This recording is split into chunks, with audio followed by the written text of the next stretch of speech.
Фермерлер біріксін. Шымкентте бас қосқан шаруа қожалықтарының иелері осылай деп бастама көтерді. Ауылдық тауар өндірушілердің көздегені өз өнімдерінің бәсекеге қабілеттілігін арттыру.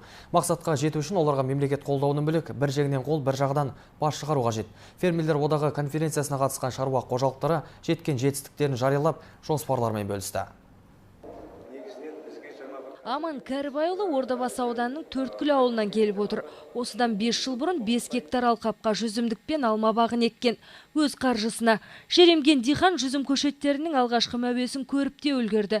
Алайда қалтаны қаққан қымбатшылық қожалық иесінің ісін тұралатты. Жанар жағармай, техника, қаржы түптеп келгенде кәсіпкердің өз тірлігін ұршықша иіріп әкетуіне қол байлау.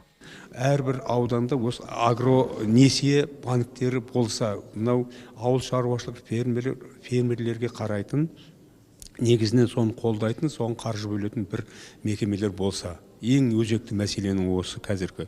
Себебі ауылда мен сияқты бірнеше фермерлер жүр, қолдары жетпейді ақшаға. Саусақ бірікпей, ине ілікпейді. Фермерлер одағының мүшелері осы мақалға ерекше ден қойған.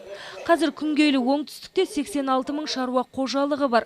Соның 48-і ғана фермерлер ұйымына тіркелген. Шараны ұйымдастырушылардың да мақсат осы. Кәсіпкерлердің басын бір арнаға тоғыстырып, сол арқылы дамудың даңғыл жолына түсу.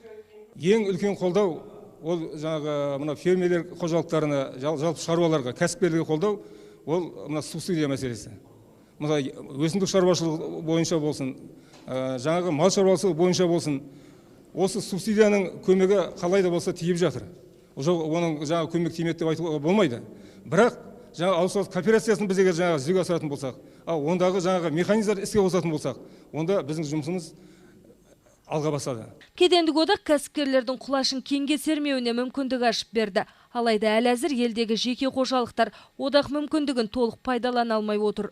Көршілерге экспортқа еттен өзге еш нәрсесін ұсына алмайды. Себебі сапасыз өнімге сұраныс аз.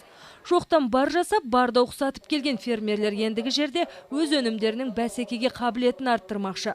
Бұл ниетке жету жолында тағы да қаражат мәселесі қылаң береді. Түйткілдің түйінін тарқатудың жолы әзірге мынау. Шаруа қожалықтардың ауылдағы шығарым өнімнің пайызы түгел былай Қазақстан бойынша алғанда 80-90%. Еті болсын, сүті болсын, майы болсын, жаңағы егістік қана 40%, қалғаны 80-90%.